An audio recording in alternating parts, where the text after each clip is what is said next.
Damai sejahtera Allah yang melampaui segala akal, itulah yang memelihara hati dan pikiranmu di dalam nama Yesus Kristus Tuhan kita. Amin. Bapak, Ibu, dan saudara-saudari yang dikasihi Tuhan Allah, firman Tuhan yang menjadi nats khotbah dalam ibadah minggu kita hari ini tertulis di dalam 2 Petrus pasal 1 ayat 1 sampai dengan ayat 9. Saya akan membacakan untuk kita demikian firman Tuhan.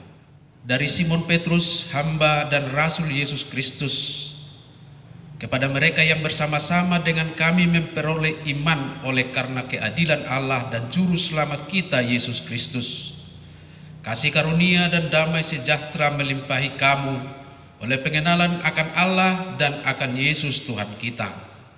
Karena kuasa ilahinya telah menganugerahkan kepada kita segala sesuatu yang berguna untuk hidup yang saleh oleh pengenalan kita akan Dia yang telah memanggil kita oleh kuasanya yang mulia dan ajaib.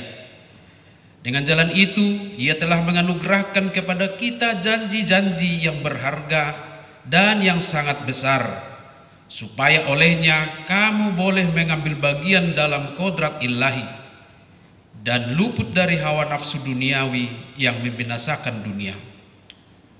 Justru karena itu, kamu harus dengan sungguh-sungguh berusaha untuk menambahkan kepada imanmu kebajikan, dan kepada kebajikan pengetahuan, dan kepada pengetahuan penguasaan diri, kepada penguasaan diri ketekunan, dan kepada ketekunan kesalehan, dan kepada kesalehan kasih akan saudara-saudara, dan kepada kasih akan saudara-saudara kasih akan semua orang. Sebab apabila semuanya itu ada padamu dengan berlimpah-limpah, kamu akan dibuatnya menjadi giat dan berhasil dalam pengenalanmu akan Yesus Kristus Tuhan kita.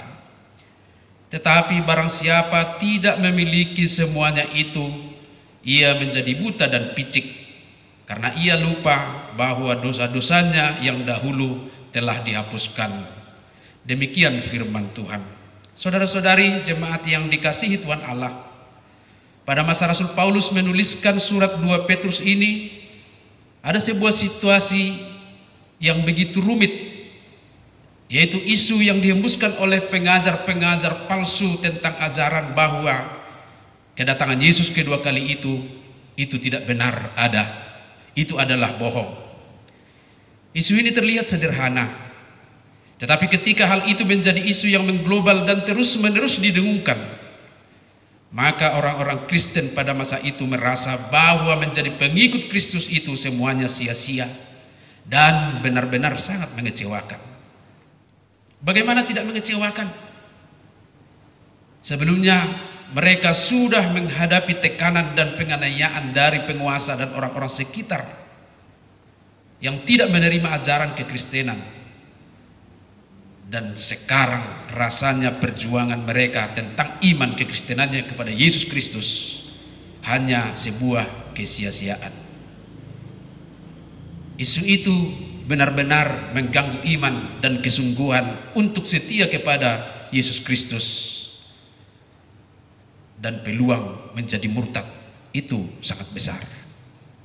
Saudara-saudari, kalau kita lihat sekarang pergumulan yang kita hadapi yang begitu banyak. Ada yang bergumul tentang persoalan ekonomi, ada yang bergumul tentang persoalan kesehatan, pekerjaan, dan lain sebagainya. Tetapi saat ini ada hal yang lebih serius dan yang mencuri perhatian semua umat di dunia ini. Perhatian dan pikiran semua orang tertuju dan terkonsentrasi kepada COVID-19 atau virus corona. Dan ini benar-benar luar biasa menambah beban pikiran kita, karena pengaruhnya benar-benar mempengaruhi semua aspek kehidupan manusia. Kalau kita bandingkan pergumulan kita saat ini memang berbeda dengan apa yang dialami oleh jemaat Kristen mula-mula. Tetapi efeknya bisa jadi sama atau bahkan mungkin lebih parah lagi, yaitu terganggunya iman percaya kita kepada Tuhan. Saat ini Bapak, Ibu, dan saudara-saudari, kita merasa was-was, khawatir, dan takut. Tetapi pada akhirnya, kalau kita sampai kepada kepanikan, maka ini benar-benar tanda bahwa iman percaya kita sudah terancam. Keyakinan kita kepada kuasa Tuhan sudah ditutupi rasa khawatir dan rasa takut kita. Maka dalam keadaan seperti ini, saudara-saudaraku yang kekasih dalam Kristus Yesus, firman Tuhan menyapa kita. Kita diingatkan tentang pemilihan dan panggilan kita sebagai pengikut Kristus, sebagaimana Rasul Petrus menyatakannya dalam ayat 3 nas kita ini. Karena kuasa ilahinya telah menganugerahkan kepada kita segala sesuatu yang berguna untuk hidup yang saleh, oleh pengenalan kita akan Dia yang telah memanggil kita oleh kuasanya yang mulia dan ajaib. Kita adalah umat pilihan Tuhan yang oleh kuasa ilahi Kristus telah memberikan kita segala sesuatu yang berguna untuk hidup yang saleh. Ini mengingatkan kita bahwa kita sudah diberi kuasa dan karunia kodrat ilahi, yang dalam bahasa Batak disebut hade bataon. Itu dicatat Rasul Petrus dalam ayat 4. Kodrat ilahi itu memang telah hilang oleh kejatuhan kita ke dalam dosa. Dan kita memang saat ini telah kehilangan kemuliaan Allah. Namun dengan kesadaran akan pilihan dan panggilan Tuhan, kita kembali dimotivasi untuk menerima kembali dengan cara hidup dalam iman yang murni kepada Yesus Kristus. Haporseaon nasomar laut di bagasan Yesus Kristus. Untuk itulah saudara-saudariku, kita diajak masuk ke dalam proses pembaharuan kepada penyempurnaan hidup. Dan Rasul Petrus melanjutkan dalam catatan ayat-ayat selanjutnya.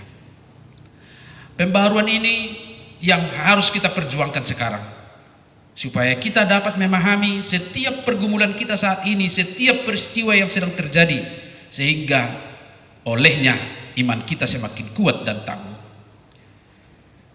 Bapak, Ibu, dan saudara-saudari jemaat yang dikasihi Tuhan Allah, dalam kondisi saat ini, rasa khawatir, gelisah, takut, dan bahkan sampai kepada kepanikan muncul. Seolah-olah keadaan ini menerjemahkan kealpaan kuasa Tuhan. Walaupun mungkin kita saat ini bukanlah menjadi korban langsung dari COVID-19 ini, tetapi yang pasti kita mengalami efek domino yang entah sampai kapan akan berlangsung. Kehidupan sosial kita terganggu dan bahkan rusak. Social distancing sebagai upaya pemutusan penyebaran virus ini telah menciptakan kita seperti, sekali lagi, seperti tidak lagi memiliki kepedulian sosial. Mau besuk orang sakit, mau melayat orang yang meninggal, kita berpikir dua kali. Padahal hati nurani kita rindu untuk melakukannya. Kita juga menyaksikan betapa perihnya hati keluarga yang ditinggal mati oleh orang-orang yang mereka kasihi saat ini. Karena apa? Untuk mengantarkan ke pemakaman pun orang sudah dibatasi, dan itu pun kalau bersedia karena rasa takut. Khususnya bagi orang-orang Batak yang punya habitus bersekutu, marsaor, harus menahan selera. Acara-acara adat diundur, bahkan dibatalkan. Tidak ada lagi pesta dan musik gondang. Tidak ada lagi tortor, semuanya tiba-tiba menjadi senyap. Dari bidang ekonomi, kita semua pasti punya alasan untuk mengatakan bahwa ekonomi kita terganggu. Apalagi untuk orang-orang kecil, para penjual kopi pinggiran kehilangan pelanggan karena para pelanggan mereka seperti para driver ojol disuruh stay at home. Mereka menurut. Namun pastinya kalau tidak bekerja, mereka mau makan apa? Yang jualan sepi pembeli, angkutan sepi penumpang. Kebutuhan sehari-hari langka, bahkan harganya juga sangat-sangat mahal. Pendidikan anak terganggu, pekerjaan kita terganggu, semuanya begitu menyesakan. Bapak, Ibu, saudara-saudari, kehidupan sosial kita terguncang memang. Kehidupan keluarga kita terguncang. Kehidupan ekonomi kita terguncang. Semuanya terguncang. Tetapi firman Tuhan mengajak dan mengajarkan bagaimana supaya iman kita tidak terguncang. Inilah penekanan renungan hari ini bagi kita dalam ibadah minggu kita. Petrus berkata dalam ayat 5 sampai dengan ayat 7. Kamu harus sungguh-sungguh berusaha untuk menambahkan kepada imanmu kebajikan, dan kepada kebajikan pengetahuan, dan kepada pengetahuan penguasaan diri, kepada penguasaan diri ketekunan, dan kepada ketekunan kesalehan, dan kepada kesalehan kasih akan saudara-saudara, dan kepada kasih akan saudara-saudara kasih akan semua orang. Kita boleh merasakan kepahitan hidup, tetapi kita sebagai orang beriman pasti semakin berhikmat menyikapinya. Maka kita harus memahami keadaan yang boleh menjadi pesan bagi kita saat ini. Yang pertama, ketika kita harus beribadah di rumah saat ini adalah waktu yang tepat untuk mengevaluasi diri, untuk menyegarkan iman kita yang sesungguhnya harus dimulai dari rumah, dari keluarga. Memang kita kehilangan persekutuan kita yang selama ini kita nikmati di gereja, tetapi boleh kita saksikan banyak keluarga yang justru kehilangan suasana persekutuan di dalam keluarganya, di rumahnya. Maka Allah memanggil kita kembali pulang ke rumah dan membenahi iman supaya semakin fundamentalis dan tahan uji. Ketika kita beribadah dan berdoa saat ini di rumah kita masing-masing, saya percaya Allah di tempat yang maha tinggi berkata sebagaimana dicatat dalam 2 Tawarik 7 ayat 15 sampai 16. Sekarang mataku terbuka dan telingaku menaruh perhatian kepada doa dari tempat ini. Sekarang telah kupilih dan kukuduskan rumah ini supaya namaku tinggal di sini untuk selama-lamanya. Maka mataku dan hatiku akan ada di situ sepanjang masa. Banyak orang yang berhasil dalam karir, pekerjaan, usaha, bisnis dan lain sebagainya, dan mereka disebut sebagai orang-orang sukses. Tetapi banyak juga diantaranya yang justru kehilangan kedamaian dan ketenangan jiwa. Banyak orang sukses dalam profesinya, tetapi justru gagal dalam dunia sosial dan kepeduliannya, sehingga kondisi ini mau mengajarkan betapa kepedulian itu sangat-sangat berharga. Banyak juga yang menampilkan gaya hidup sebagai orang-orang religius, kaum agamis, rohaniawan, dan terlihat sebagai orang beriman, tetapi sesungguhnya tidak memiliki kebajikan atau naluri untuk berbuat baik, tidak memiliki pengetahuan sehingga sering memahami firman Tuhan secara konyol.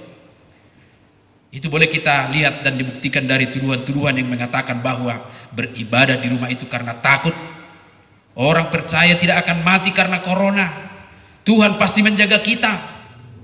Kita saksikan Bapak, Ibu, dan saudara-saudari, para hamba-hamba Tuhan, ada beberapa yang sudah meregang nyawa dari pelayanannya saat ini. Apakah mereka tidak dijaga oleh Tuhan? Apakah mereka kebal terhadap COVID-19? Ini mengingatkan kita bahwa kita harus memahaminya di dalam hikmat akan Tuhan. Banyak orang terlihat agamis tetapi tidak memiliki penguasaan diri. Ini secara umum terlihat dari terjadinya panic buying, yang oleh karena kepanikannya akhirnya buru-buru borong semua yang ada di pasar, menimbun di rumah dengan harapan hidupnya sudah terjamin. Dan kemudian kurangnya ketekunan, sebuah nilai yang berharga yang hilang dari diri banyak orang, sehingga kurang kesabaran dan cenderung masuk kepada pola pikir instan, pola pikir ini akan menghilangkan nilai kesalehan. Dan ketika semuanya hilang, maka sudah pasti lenyaplah yang namanya kasih.